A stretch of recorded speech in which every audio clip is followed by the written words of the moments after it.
vivo, G4 presenta El Gicador contra El Nerdo Loco. The International Phenomenon. Attack the show!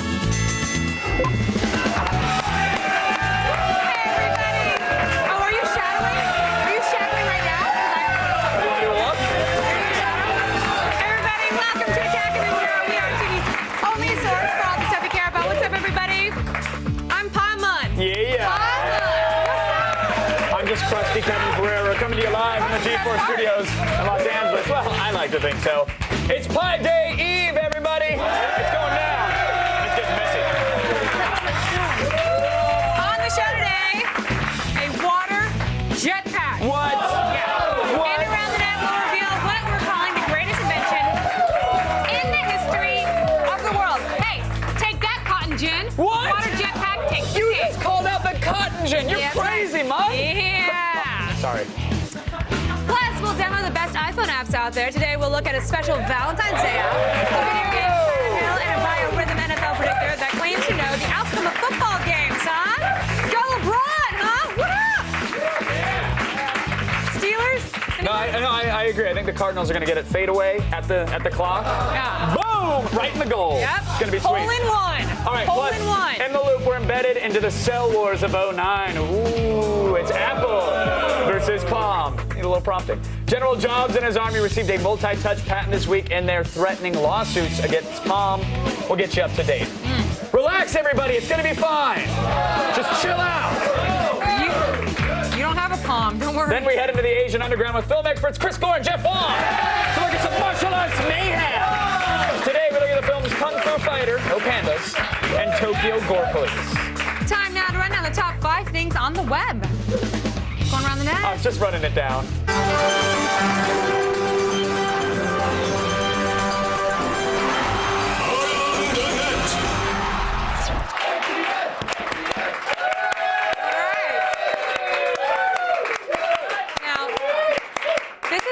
Important to me because it is.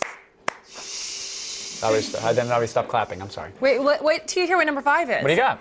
Have you, Kevin, or anybody at home ever dreamed of noisily hovering over a still body of water? Yes. Well, then you want to sit up, stop clapping, and pay attention to today's number 5. Well, yeah. Here's the thing. Some mad scientists from Germany, home of the ShamWow, have cobbled together something that they call the Jet-Lev Flyer. So now you can actually get a sunburn and become deaf at the same time.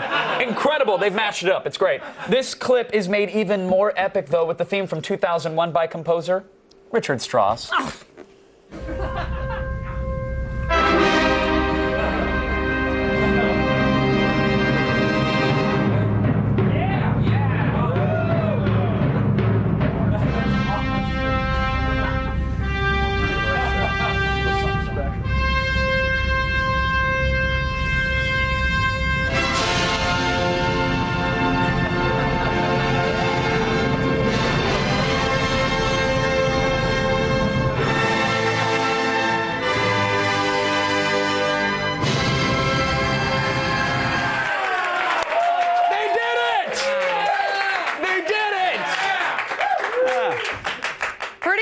If slightly useless, but this man is not the first to build a water-chugging flying machine. No. Back in the 80s, one of history's greatest minds dreamed of flying on water and did the impossible. That's right. The water-powered jetpack was actually first invented by the Leonardo da Vinci of duct tape. Yeah. I'm talking about Angus MacGyver. Yeah! Woo!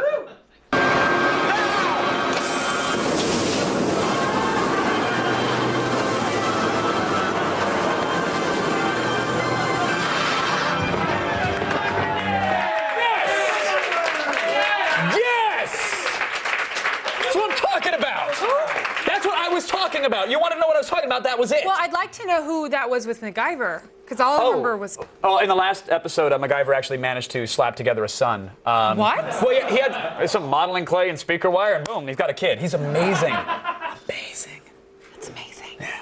Look real lifelike. If we keep whispering, it means it's more amazing. Amazing. What passes for presidential humor is usually, it's sort of watching the most powerful man in the world tripping down a flight of stairs or invading the wrong country. Whoopsie. Oh, sorry. My bad. But today's number 4 is a funny anecdote told by Bush Sr. As we rounded the corner, I'll never forget it, I saw one of the ugliest and angriest women I have ever seen in my entire life. Boy, she was really bad. And she charged my car with a sign. God, I don't see why the Secret Service let her up that car, right next to the window. Stay out of my womb. No problem, lady. And you know, he tells jokes that I just couldn't get away with telling. Can you imagine what they would do to me if I told that joke he told up here? But that does raise the question, how ugly was that protester? Because if, in case you forgot, here's the womb that Bush Sr. liked to hang out in. Just throwing it out there. I bet it's roomy. I bet it's roomy with some nice antiques, maybe. You know? I don't know for sure. Allegedly. Oh, that was good. Allegedly. That was good. Do another one. Do another one. Okay. I believe in that picture she was addressing the Continental Army at Valley Forge. She's old. That woman is old.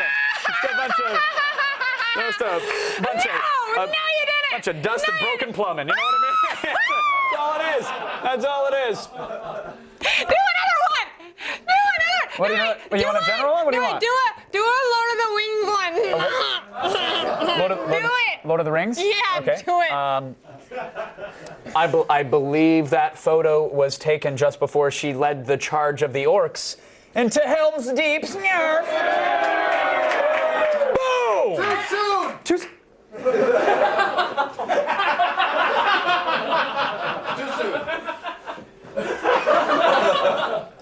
I agree. I'll move on. I will move us on. I will move us on, audience. What the hell did I say? Today's number 3 item comes to us from Neil Cicierega, better known as the synth pop band Lemon Demon, and even better known as the guy behind the Potter Puppet Pals. Yes. This is an infectious nerd music factory, and they're back after December's 1, 2, 3, 4, 5, 6 Pokemon. With a new song about fake plastic blood, and I gotta warn you, this little bad boy will get in your head. Today I bought a box. It's full of fake plastic food. It's not real food. I wrote a song about it. Drumsticks, cake mix, watermelon, taco shells, soda pop, lemon, apple, olive oil, Cheerios. Toy food, like real food is toy food, not real food. Do not eat hamburger, hamburger. Helper.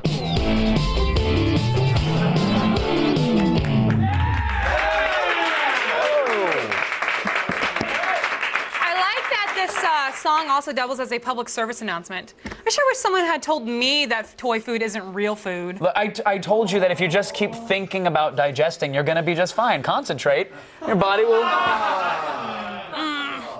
Bunny go poop poop. Oh, mine made a boom boom.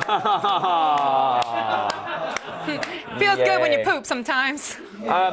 Today's number 2 item on Around the Net comes to us from YouTube user Djibouti Dubs. Now, the premise is simple. He takes... Would you like to say that name again? Because apparently everybody loves it. Yeah. YouTube user Djibouti Dubs. Okay, the premise is simple. He takes infomercials, mostly starring Billy Mays, and redubs the voices, turning bland product demonstrations into a glimpse into barely contained insanity. Well, Billy is not bland, but that's okay. Here he is, giving us a unique pitch on ShamWow. Well, it's the competitor to ShamWow, if you will. It's called the Zorbies.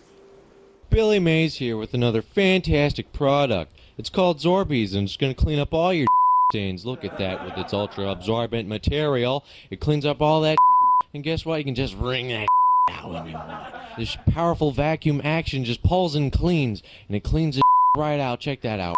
Brand new. Those household cotton towels just don't cut it anymore. And they smell like my doesn't smell like it smells good. Even after you clean up all that. Look at that. It's great for cars, and it's great for dogs, and it cleans your windows. Wow. Too hot for TV. Maybe after hours we can have Billy on. But... And of course, that is not the only product that's been redubbed into something far more entertaining than the original commercial. Yes. I wonder if science knows any way to make, I don't know, Mighty Putty look more insane than it already is. Billy Mays here with another fantastic product. It's called Mighty Putty. It's going to fix, fill, and seal all of your problems. Green to white technology is going to happen. You just put this on, And guess what?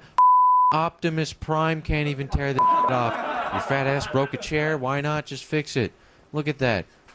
Arts and crafts, whatever. I don't even... Okay, mail. Why not? A chain. A chain. You can put your hand under the brick and it'll work.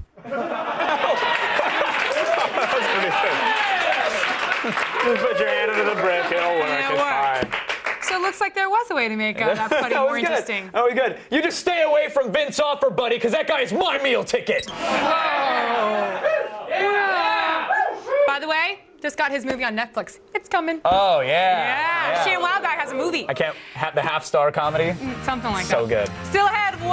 Our number one video is, lucky for us, lucky for me, it's Pie, Pie, Pie. Yes. We celebrate National Pie Week when we return. It's coming up. Put your hand better in, it'll work. Around the Net is brought to you by Kia Motors. To learn more, visit kia.com.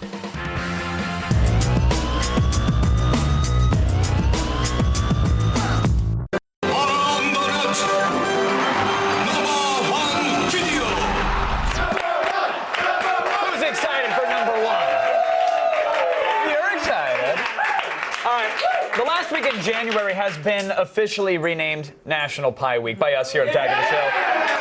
And we thought maybe this would be a fun thing for us, but apparently the entire world has responded. Yes, Proposition Pie is what I'm calling it. To honor our week of pie, here's a love song a fan created about me and my adoration of pie. You know, Olivia, ever since the first time I saw you, I knew I loved you. Be my Wonder Woman, fly in your invisible jet. I wanna read your blog every day, every post. Watch Attack of the Show, cause you're my favorite host. I wanna be your pie, be your apple pie, be your banana pie, be your cherry pie, key lime pie. I wanna be your kidney pie, I'll be any type of pie. I wanna be your pie. He would like to be your pie.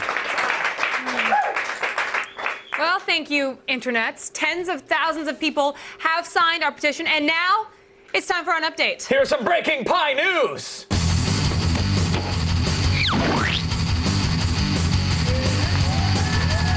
Yes. All right, as you know, yesterday we reached the milestone of 25,000 signatures on our petition, ensuring that Olivia would, in fact, jump into a giant pie in a French-made costume, mind you. So that happened. I did agree to this, and I will do it proudly. Well, and if we reach 50,000 signatures, which it looks like we're going to, Olivia, you agreed to jump into the pie as a sexy French maid. Yeah. Yes, I agreed to this as well. Not proudly, though, but I'll still do it. You'll still do it, yeah. I'll tell my mom not to watch. Let's see how many signatures we're at as of the top of today's show, just about 15 minutes ago. Here it is. See. Bam! That's a lot of signatures. 47,420. That's good. Yeah. Now, if I may, I would like to up the ante even more. Oh, please. All Please. right? What do you got in mind? Okay, so we did a naughty French maid for 50,000, all right? We're skinny dipping in some pie. Is that what's going on? Please. Blueberry. Oh, I'm crusty. If we reach 100,000 signatures. Yeah, you gotta... The buff? Will you jump in the pie with me? For 100,000? Yes, No, 100,000. we're not gonna get it. It took us like Okay. it took us a whole week to get to like almost 50. So yes, I would do it. Okay, fine. Wait. But If we reach 100,000, will you jump into the pie with me dressed as a French maid with me? This is a French maid? And we can braid each other's hair. Oh, that'd in the be fun. pie. Not a sexy French maid, but I will. Normal French maid? If you want me to, if we get to 100,000, which we won't, great. I will do it as a French maid. Okay. Deal. Done. I think we can do it. Look, we're almost to 50,000. Well, people doubted that we could do 50, and look at us now. Well, we got about 24 hours to make that happen. So we're almost there. Go to g4tv.com/pie and sign the petition. And remember, the huge event goes down tomorrow, 7 p.m. Eastern, right here live on Attack of the Show. That's right. This whole National Pie Week is serious business. Yes. So serious, in fact, that we made a public service announcement to get the word out. Yes, the stimulus pie plan is what America needs, and it's what America's going to get. What is pie? It's an American tradition. It's delicious. It comes in banana flavors. What is pie? Olivia eats it. It is my greatest love. What is pie? I want to cover myself in it. National Pie Week. Pie Week. Make it a reality. Now. Now. Now. National Pie Week. Sign the petition. Make it a reality. I want a week for pie.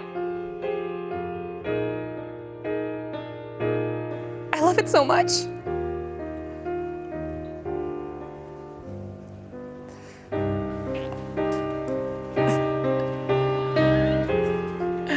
It hurts.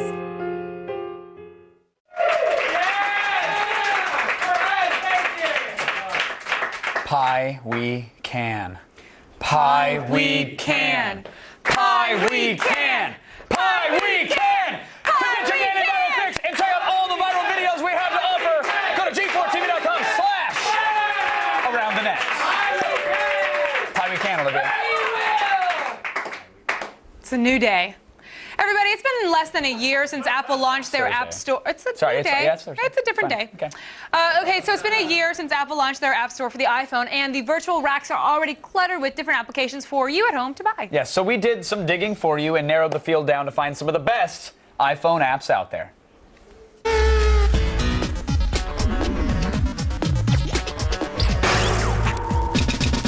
Everyone has Facebook, Shazam, and Urban Spoon on their iPhone. To really trick it out, you need to hook it up with some applications that not everyone knows about.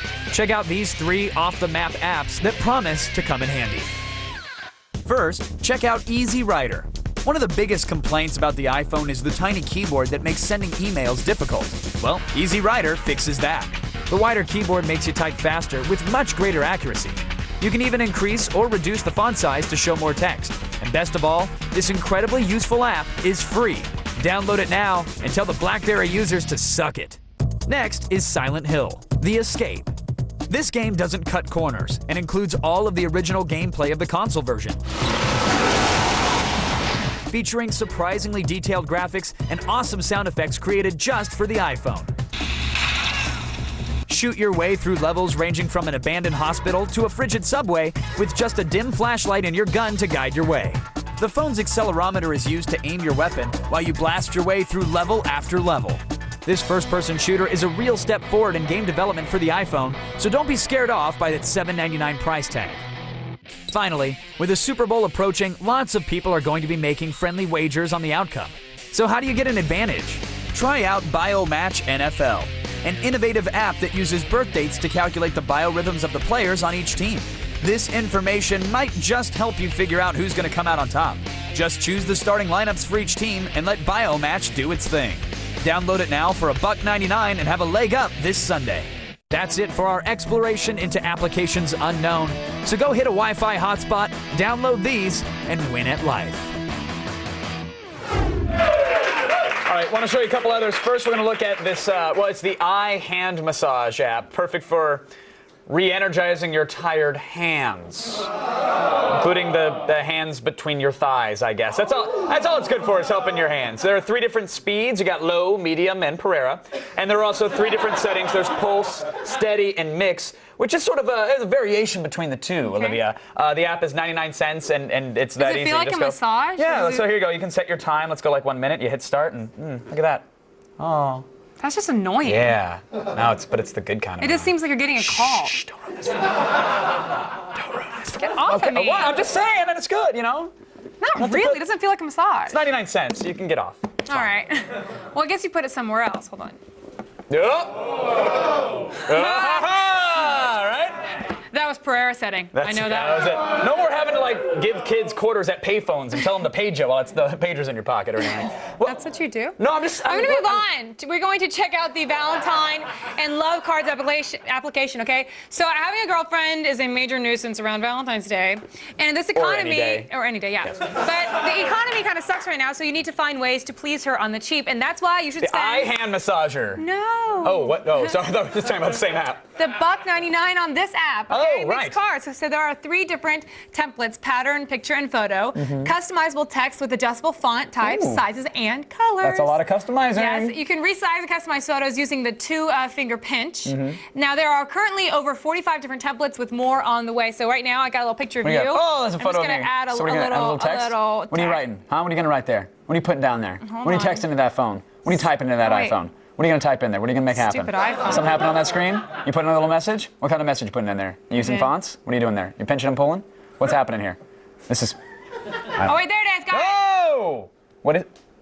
Bunny go poop poop. Oh, can I... Yay. I don't know. Funny. All right. That's worth $2. Right now... Are we good? No, I'm done. Okay, good. All right. Right now it's time for the only... Do you want the eye hand massager back? No. You should. Well, Okay. yes. Thank you. It's time for the only news you need to know. Here's Layla Kaylee in the feed headlines. Thanks, guys. Here's what's coming up in the feed. First, that deadline for the switch over to digital TV is now back to the original date of February 17th. We'll tell you what happened. Plus, the stars may be getting a lot bigger and a lot brighter over on YouTube. And you won't believe the things you can find when you use Google Earth. It's all coming your way in just a few minutes. But first, back to you guys. All right, still ahead, Apple was awarded a multi-touch patent, and Palm, well, they're getting a little sweaty. Oh, I see what you did Sweaty there. palms, you know what I mean? A big legal battle seems like it's on the horizon between the 2 companies, and we'll discuss the ramifications in the loop. Then we'll go deep into the Asian underground with film experts Chris Gore and Jeff Wong. We'll explore the Tokyo Gore Club and dish out a little bit of kung fu. And later in Blog Watch, we'll buy the popcorn and soda combo and check out all the best movie vlogs out there on the web. Stay tuned, everybody.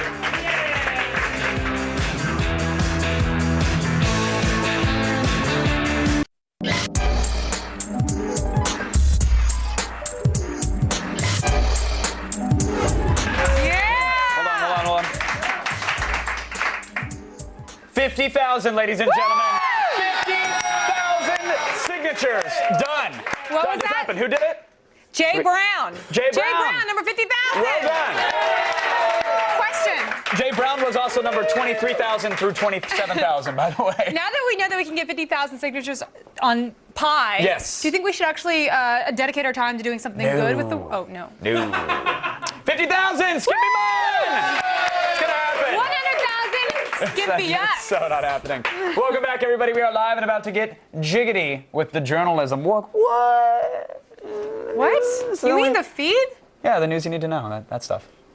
Nintendo here in Hollywood. The feed with Layla Kaylee. Hey guys, I've got your top stories for the 29th of January. Now on Monday, the Senate voted to postpone the date of the nationwide switch to digital TV, and yesterday, the House of Representatives blocked that move. So now Americans only have until February 17th to upgrade their analog gear.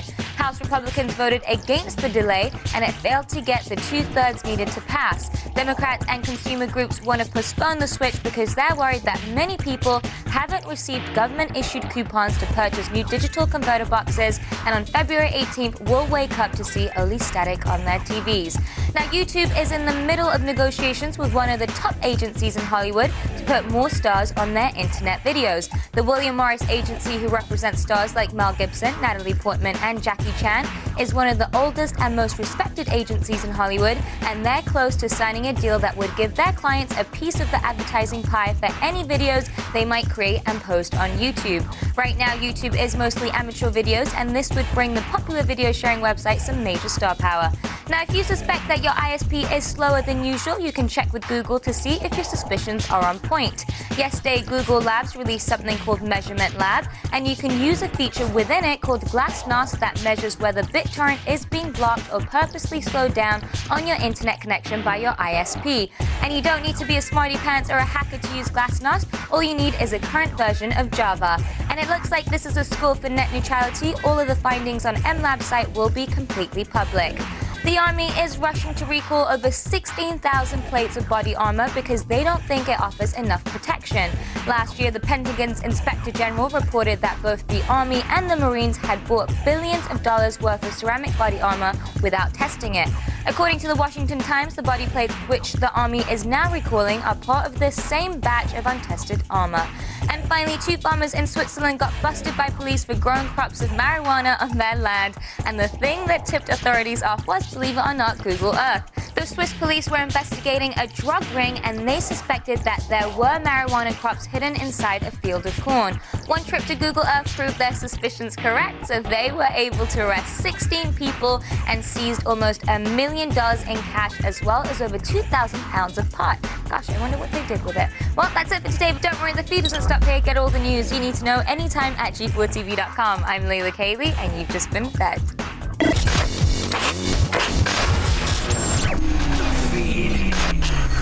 Thanks, Layla. Now it's time for some Asian film mayhem. Yes, today's brand of mayhem includes super criminals that hurt themselves on purpose so that they can turn their wounds into weapons.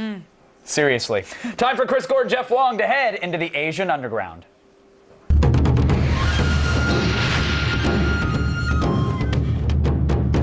So you think you've seen the best in martial arts mayhem? Think again. Kung Fu Fighter is an assault on the senses. And we've got that and more in today's Asian Underground.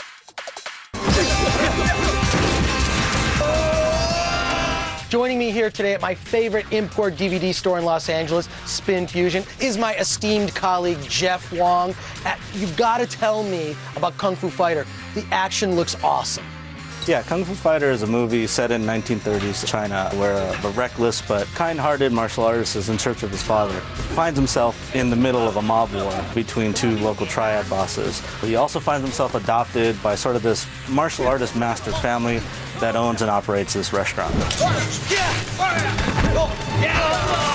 The action is definitely old school, incredible. You got to tell me, how do they pull all this off? The martial arts choreography in this film is really paying an homage to sort of how old school Kung Fu films were shot. There's a lot of long action sequences, a lot of long takes. Like we saw in Kung Fu Hustle, starts out and builds up to a major final battle sequence with a lot of special effects thrown in there.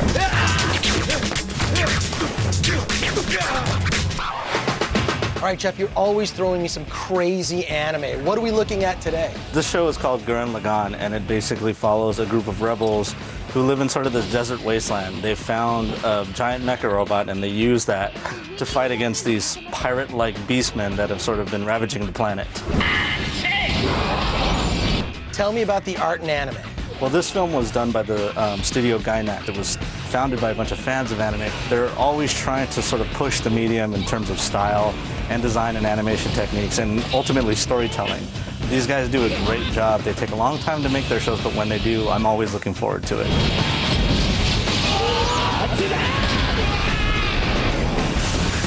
Okay, now, Jeff, I saw Tokyo Gore Police at Fantastic Fest in Austin, Texas on the big screen. This thing makes Machine Girl look like a Meryl Streep movie. Yeah, Tokyo Gore Police is set in this future where all of the police agencies have been privatized and they're all part of corporations. It follows one of their detectives who is a hunter of what is essentially these sort of biomutants. They're called engineers, and basically the premise is that any open wound they have, they can grow sort of a bioweapon out of it. In one of the opening sequences, a guy loses his arm, and then a chainsaw grows out of it, and then he goes on to this big fight with the main character. It's cool. It's satirical in the way that Paul Verhoeven's RoboCop was. Yeah, it is. It reminded me a lot of RoboCop in that in the movie there are actually commercials throughout for the police force. There's also this weird, like, cute commercial advertising this razor blade that you can cut your wrists with, but it's really cute. So it's a lot like Verhoeven's political satires like RoboCop and Starship Troopers. So it's not necessarily a horror film, but it has that level of gore in it to keep horror fans satiated. Biomutants with machine gun appendages. Jeff, I feel like you finally get me. It's not easy to find the good stuff, but we'll keep bringing it to you in Asian Underground.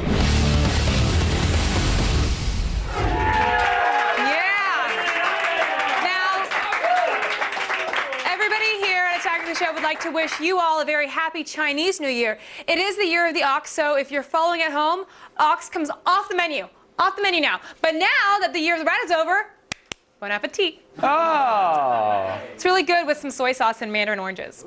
Now let's go over to our war correspondent, Geraldo Pereira. Oh, I wish I had his mustache. Earlier this week, the first shot was officially fired in the Great Cell War of '09 when Apple was granted a patent for the multi-touch phone. And now they have Palm in their crosshairs. The Loop, that one, investigates.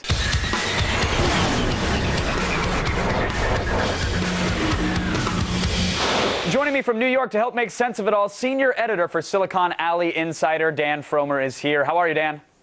Great. You, Kevin? I'm doing very well, thanks. I'm a little concerned. I'm a little hurt. I was looking forward to the Palm Pre, and now all signs point to, I mean, nobody knows. And since the release of the iPhone, Apple has threatened to go after anyone who dares release a multi-touch anything. And now the Palm Pre, it sort of threatens to take them on. So what exactly is Apple doing right now, Dan? You know, that's a great question. I wish I knew. I asked them, and of course they won't tell me. There's a few things they could be doing. First of all, they got a patent granted earlier this month for multi-touch stuff, for gestures, for things like that. There's some stuff it covers, some it doesn't. So in theory, they could go after Palm and maybe get the Pre blocked somehow. I don't really know if that's possible. Or they could wait and see how the Pre does, and maybe someday go after them and say, hey, you owe us a bunch of money.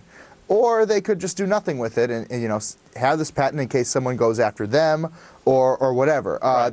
A lot of options. Obviously, they're not going to tell us ahead of time what they're going to do. Well, of course. But it's interesting. I was reading up a little bit on it, and it shows that Apple has certain very specific patents on certain gestures and on certain areas of the phone. Like if there isn't a display, and we know that the Pre has that sort of gesture area down below. How many patents specifically do we know that does Apple hold on the iPhone and specifically on their multi-touch portion of that? That's a good question. I know of the one that was recently approved. I'm sure there's a bunch pending. Sure. But I don't know offhand how many they have. Well, the one that was just approved, was that specifically for multi-touch, as in more than one finger touching the screen, or was it for swiping in a certain direction to navigate through menus? It's really long. It's like 350 pages long, so it's for a lot of stuff. Okay. It seems to me like it's for your mobile devices and some multi-touch stuff. But if you read, if you go down to the middle of it, there's a lot of weird stuff in there, too. Right. Is there a rivalry between Apple and Palm? Because I know that Apple came out and said, we will, go after anybody who dare infringes upon our technology, and then Palm immediately put their peacock feathers out and said, well, back at you. Anybody who comes after us, we'll go after you. I mean, is there bad blood there now? Well, I guess 10 years ago or something like that, Apple tried to buy them. That didn't happen. Those were during the days, after the Newton, during the Palm V or whatever was out then. There's certainly some bad blood now, I think, because John Rubinstein, who was, a very big executive at Apple, is now running engineering at Palm. There's other Apple people involved at Palm, engineers, marketing people, etc. And obviously, the Pre is a lot like the iPhone. It's getting a lot of attention. So, of course, Apple is going to be a little suspicious of what they're doing. Now, Dan, Palm, I'm assuming, has 1,001 patents as well when it comes to cell phones or mobile communication devices or even general PDA interfaces. Could Apple be opening a sort of Pandora's patent box if they went after Palm over this? Could Palm then go in their files and say, well, guess what? Turns out the iPhone is traipsing all over X, Y, and Z? Absolutely. Palm has been doing touch screens, way before Apple did. There's a great story at Engadget.com kind of doing an in-depth look into some of the Apple multi-touch patents and then also some of Palm's patents. Palm has a lot of stuff, touch screen stuff patented that, I don't know the details, but Apple could easily be violating some of Palm's patents. Sure. And real quick, Dan, I'm always curious, what do you think? There's reports that say that Palm's case could actually be helped by Microsoft and their multi-touch Surface technology. We've all seen the demos of people putting drinks on coffee tables and ordering things and moving their hands around. Could Microsoft somehow be a player in this? They could all be a player. I think the Surface computer is kind of a different device than a phone. But Microsoft is a huge company with a lot of money. They could get involved. They have Windows Mobile. They obviously don't want the iPhone to go after them. Google, who knows if they're going to do any multi-touch stuff with Android. But there's a lot of companies that can get involved. Apple may have this patent and Palm would have this patent. So I guess we're just going to have to see. I don't know. It's going to be interesting. It's going to be fun to watch it unfold for sure. As long as that giant touchscreen map in the CNN Situation Room is okay, because I love it when they play with that thing. Dan, thank you so much for joining us. Always a pleasure to have you, keeping us in the loop. Thanks a lot, buddy. Right now, let's go over to a girl who has her phone permanently affixed to her hand. It's Miss Olivia Munn. Not right now. Still ahead, in commercial. Still ahead, we're getting ready to run down the best blogs about the silver screen on Blog Watch. Stay tuned, everybody. Attack at the Show is coming right back.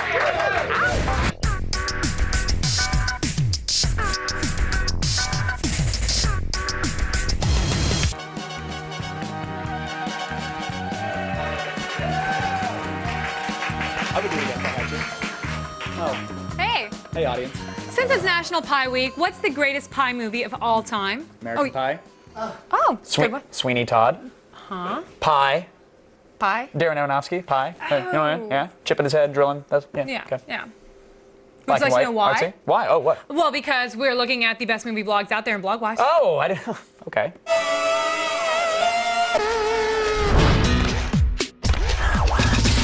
Movie award season is upon us, and that means it's time to catch up on all things film. If you don't have the coin to catch all of this year's must-sees, then check out these blogs so you can pretend like you did. First stop, themovieblog.com. This site is jam-packed with news, reviews, and articles on everything film, from potential award winners to which films, well, suck.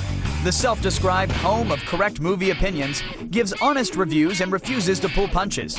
While everyone else was busy drooling over Mickey Rourke in The Wrestler, these guys were bored to tears. They even said it has a stupider ending than The Sopranos. That's right, stupider. The site also offers several lists worth checking out, including the top 10 torture scenes, which features Braveheart and Oldboy. And it's no surprise that the blood-soaked Hostel takes 2 of the top spots. If the rumor game is more your thing, then head on over to slashfilm.com. Here you'll find the latest threads as Slash looks to make or break them.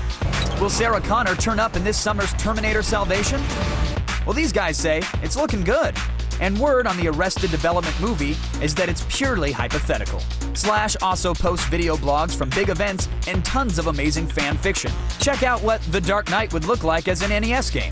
Or watch Beastmaster Jr. tear it up with a sword. I see that? I'm the Beastmaster. Lastly, be sure to hit the alwayssolidchud.com.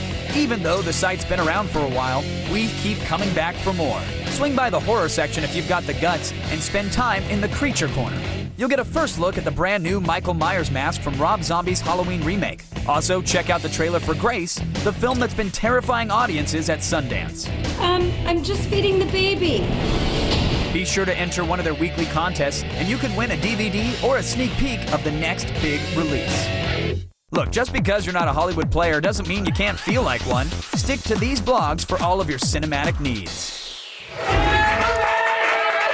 in more movie news, the Sundance Film Festival concluded on Sunday, where the grand jury prize for documentary went to We Live in Public. Yes, which I've been waiting to see for years. Literally years I've been waiting for this. It's the story behind Josh Harris, who calls himself the Warhol of the web. So congrats to him and director Andi Timoner, both of whom very excited for this. They're going to be here tomorrow live in the studio. And in a very roundabout way, Josh Harris is sort of responsible for for G4. Really? And for a lot of the people that are here. Yeah. Can you give us a little reason why? He started basically the first kind of online internet television station in New York back way before there was broadband. People were watching, frame rate stuttering kind of things like that. And the guys that he hired to start a lot of their shows ended up coming on out here to start G4. And it's really weird. To this day, some people still work here that he really Well, we'll all got line launched. up and shake his hand. We should. All right, now, everybody, it's time to say konnichiwa and run down some of the strangest Japanese merchandise out there. Get ready to attack this. Hi.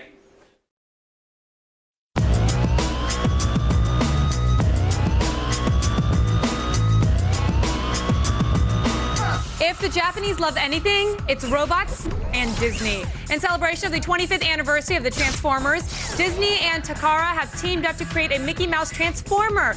Painted in classic red and blue, the robotic Mickey bears an impressive resemblance to Optimus Prime while retaining the signature giant ears. Much like the Autobot leader, the robot transforms into a red semi-truck, complete with a tiny Mickey Mouse that rides in the front seat. Aww.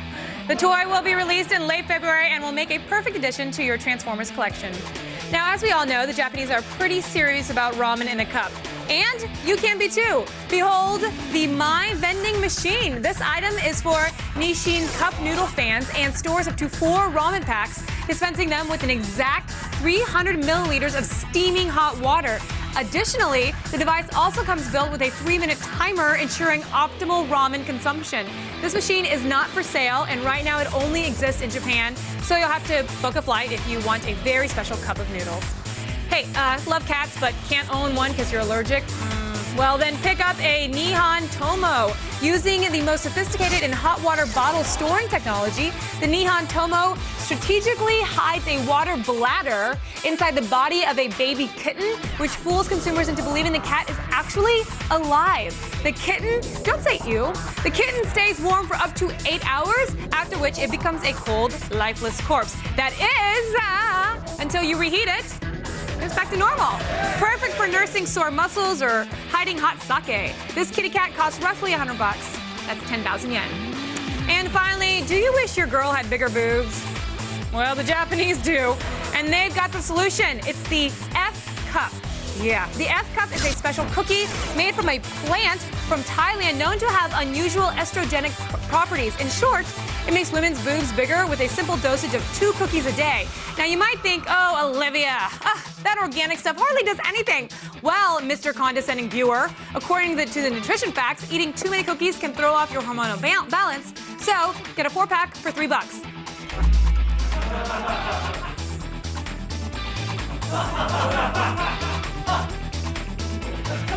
Head on over to g4tv.com/ASES for info on all of these strange products and more. What? Still ahead with second with Proposition 5. Stick around.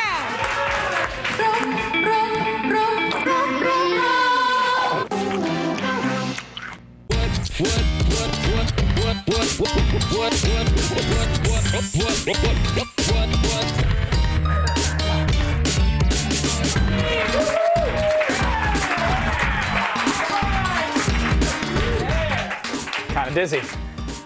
Coming up tomorrow on Only Way OTS like me and Gadget Prawn. Yeah, that took a lot out of me. Gadget PC Week concludes when we review the Digital Storm. It's got an Intel Core i7 2.6 gigahertz processor. No lag there, my friends. Plus, National Pie Week reaches its epic climax. But I jump into a giant pie as thanks to your 50,000 signatures, naughty French maid. That's right. Tune in to see the madness go down live in our studio. I get it. Make it 100,000. This boy gets in with me as a French maid as well. We're good around 50. We're good around 50. Thanks, guys. 100,000. And then, very excited, internet pioneer Josh Harris and director Andi Timmener will be here live in the studio to talk about their new film, We Live in Public. It promises to be riveting. You guys go to g4tv.com/AOTS for all things you saw today and more. And do not forget to sign the pie petition at g4tv.com/pie. Oh, here's a little pie update for you. We actually now have 51,307 signatures.